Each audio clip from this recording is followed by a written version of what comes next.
Здравейте! Здравейте, този хляб е 3 евро. Добре. Колко? Господине, има инфлация. Вие какво точно очаквахте? Очаквам да има нормални цени, ама няма.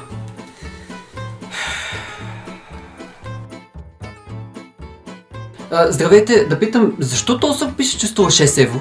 Защото днес е на намаление На намаление от колко? от 8 евро. Как така ще плата 6 евро за този сок, че това са много пари? Да, господине, така е. Но вие знаете ли, че за миналия месец имаме двойна сметка за ток? И затова ние клиентите трябва да плащаме, така ли? Че кой друг?